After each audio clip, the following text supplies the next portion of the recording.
2020년 4월 15일 폐렴과 함께 총선 대패도 있었고 민경욱 의원을 비롯한 보수 진영에서 블랙 시위를 시작하게 되었습니다.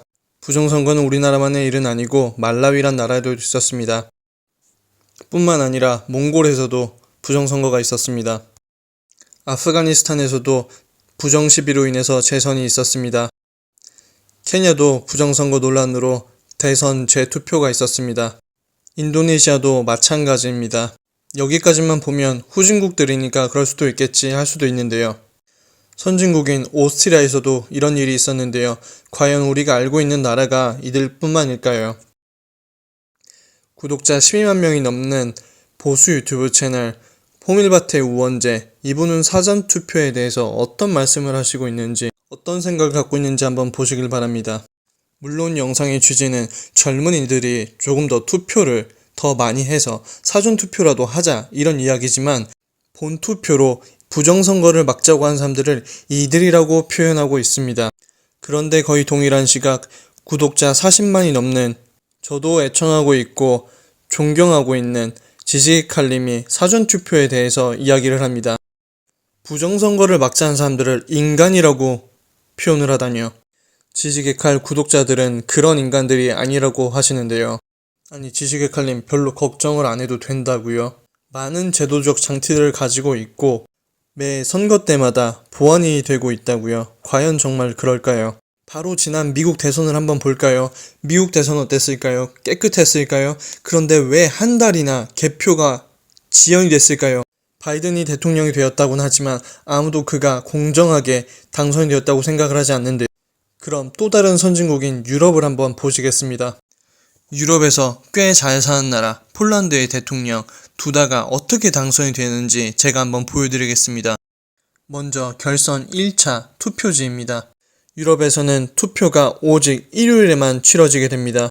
투표장에 가서 신분증을 가지고 투표 명단을 확인한 후 투표지를 받아 투표를 하고 1차 결선에서 50% 이상의 득표자가 나오지 않을 경우 또 다른 일요일 1차에서 득표율이 가장 높았던 두 후보가 2차 결선 투표를 행하게 됩니다. 우편 투표가 아니라 직접 선거에 참여해야 됩니다. 투표지는 투명한 투표함에만 들어가게 됩니다. 개표하는 과정도 모두 이렇게 투명하게 공개가 되고 있습니다. 투명한 투표함에서 개표 과정까지 모두에게 이 과정이 다 공개가 되는데요. 사진에도 보이다시피 팬데믹 기간임에도 수개표로 진행이 되고 있는데요. 개표기를 만들 능력이 없거나 살 수 없어서 그런 것이 아닙니다. 소중한 한 표 한 표에 공정과 투명성을 더한 것뿐이죠.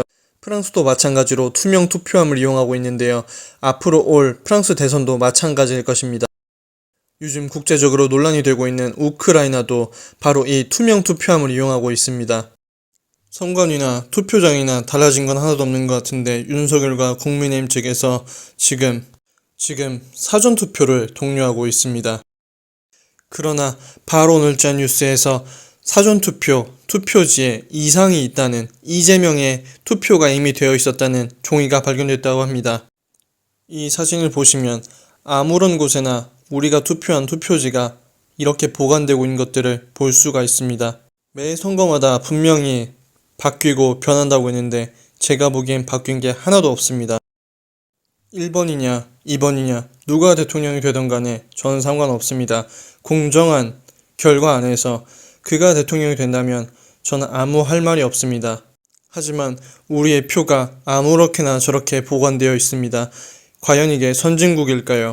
4.15 총선에 대해서도 또 다른 선거들에 대해서도 아무런 말도 없던 신문사들이 지금 이 언론들이 갑자기 사전투표에 대해서, 사전투표의 공정성과 투명성에 대해서 이렇게 지금 바로 네이버 혹 구글 이런 곳에만 가더라도 사전투표 현장에 있는 일들에 대해서 바로 다루고 있습니다. 걱정하지 않아도 된다고, 사전투표하면 된다고 그러던 사람들의 말이 과연 믿을 수 있는 말일지 저는 솔직히 잘 모르겠습니다.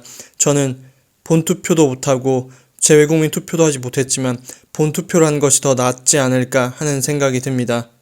마지막으로 선관위, 국민의힘, 그리고 우리의 대선 후보 윤석열, 3월 9일 본투표를 놔두고 왜 이렇게 문제가 많은 사전투표를 밀고 있는지 도무지 이해를 할 수가 없습니다.